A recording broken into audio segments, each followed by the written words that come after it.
Bom, amigo vascaíno, vambora, né?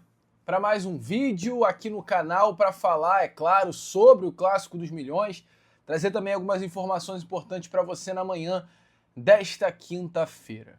Uma quinta difícil, uma quinta complicada. Eu, Lucas, cheguei do Maracanã há poucos minutos atrás. Tô aqui até ainda, né, com as pulseirinhas do Maraca, de imprensa, a mesma roupa. Alguns minutos não, tá? Algumas horas.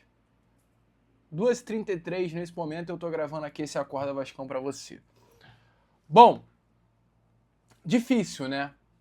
Difícil absorver o que aconteceu ontem dentro do Maracanã.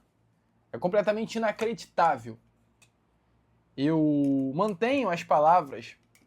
Para quem não sabe, eu venho participando nesses últimos dias do programa SPT Esporte Rio, ao lado do Vene Casagrande.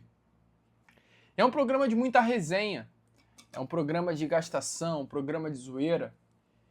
Mas é um programa também, é claro, de seriedade.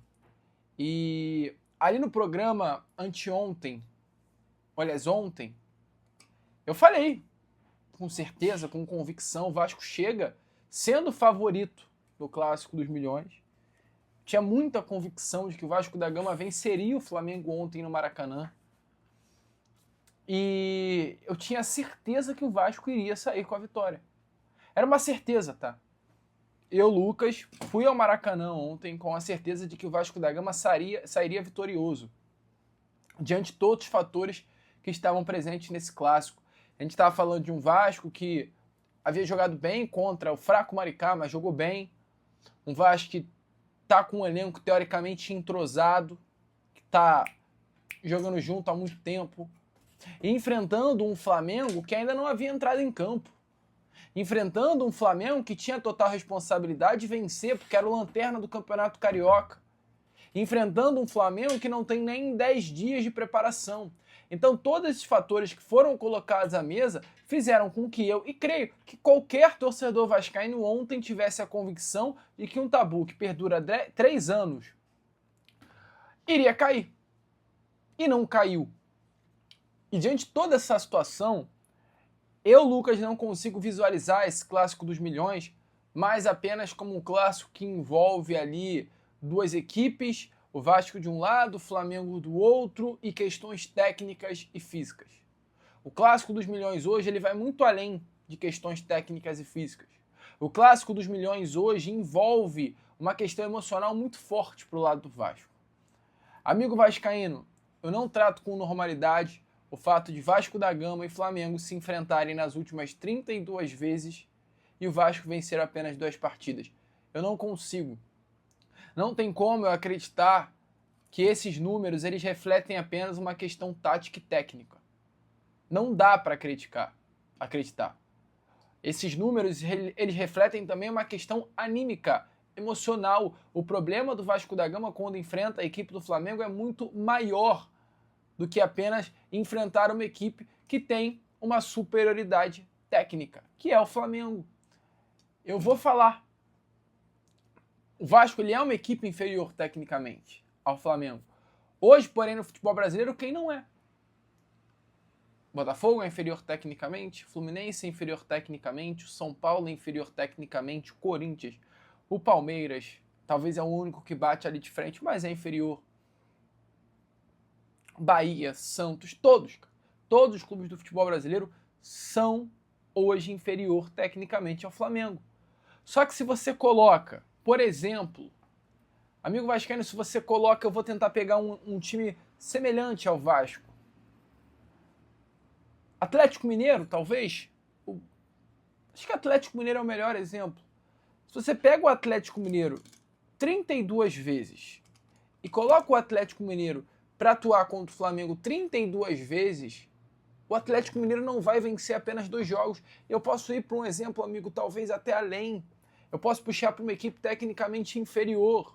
Podemos falar de um Juventude. Porque o Vasco, durante esses 3 anos, né, durante esses 32 jogos, ele enfrenta um Flamengo com uma desproporção técnica de fato bem grande. Se você pega um Juventude para enfrentar o Flamengo 32 vezes seguidas, o Juventude não vai ter vencido apenas 2 jogos.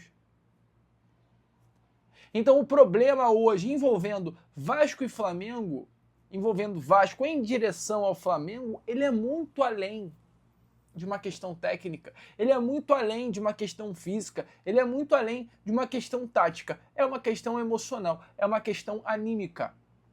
Todo o respeito do mundo ao Vasco, aos atletas que hoje pertencem ao Vasco e aos atletas que passaram ao Vasco. O Vasco da Gama, o Clube de Regatas Vasco da Gama, quando ele entra em campo e vê no outro lado a camisa do Flamengo, passa uma sensação de medo.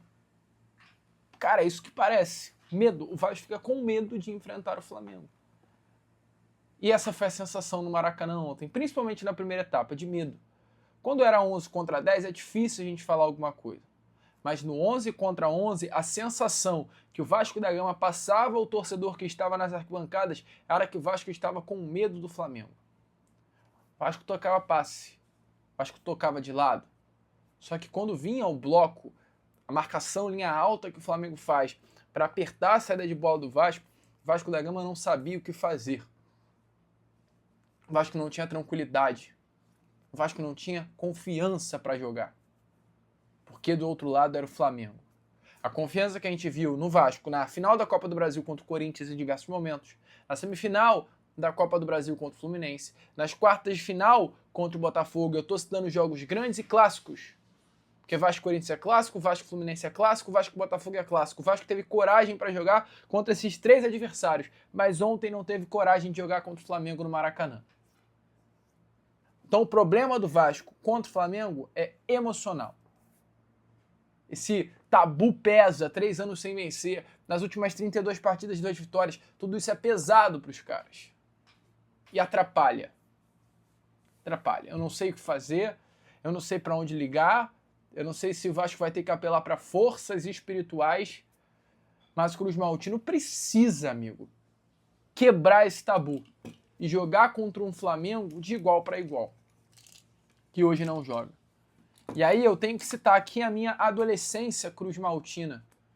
Eu, Lucas, aos meus 16 anos, talvez você seja até um pouco mais velho e via os jogos que eu vou citar aqui a você com uma idade mais avançada, mas eu, Lucas, eu vi um Vasco na Série B do Campeonato Brasileiro, com o Nenê, com o Andrezinho, com o Diguinho, com o Rodrigo, com o Júlio César, com o Martim Silva, com o Rafael Silva, com o Riascos, um time limitado tecnicamente que não tinha medo do Flamengo. E hoje a gente vê um Vasco com qualidade, com Coutinho, com Andrés Gomes, com Paulo Henrique, que é de seleção brasileira, com o Léo Jardim, que é de seleção brasileira, com o Cuesta, que é de seleção colombiana, tendo esse medo jogar contra os caras. Então, é difícil, cara. Essa chave precisa virar. E ontem foi a pergunta que eu fiz ao Diniz na coletiva. Diniz, o que faltou pro Vasco jogar como um time grande contra o Flamengo no Maracanã? Ele respondeu dessa forma que eu trago aí pra vocês. Se liga só. Boa noite, tudo bom? No dia 8 de novembro, após uma derrota para o Juventude em São Januário, você fala em coletiva que o Vasco está aprendendo ainda a ser um time grande. Hoje o Vasco joga um jogo grande contra o Flamengo e perde. A pergunta que eu faço para você é, o que faltou hoje para o Vasco jogar como um time grande dentro do Maracanã? Boa noite. Eu acho que faltou jogar dentro das características. E o aprendizado continua. A gente não foi um Vasco grande, principalmente no primeiro tempo. Mas é um aprendizado. Isso pode você pode ter certeza que a gente vai trabalhar para aprender a jogar com a grandeza que precisa. A gente podia ter jogado muito melhor no primeiro tempo. O espaço que teve para jogar bem o segundo tempo foi muito pouco. A igualdade numérica, 5 minutos apenas. Mas o primeiro tempo era para a gente ter jogado bem melhor. E aprende. E vai ter que jogar melhor. Porque vamos ter outros clássicos. A gente vai provavelmente jogar contra o Flamengo. Se não for agora no estadual, vai ser no brasileiro, em outras competições. E a gente vai, nesse sentido, a gente vai fazer melhor do que a gente fez hoje. E aí, amigo vascaíno, gostou do vídeo? Então é claro, não perca tempo e já se inscreva aqui no canal para ficar sempre muito bem informado sobre as notícias do nosso Vascão. De vascaíno para vascaíno, porque aqui é Vasco.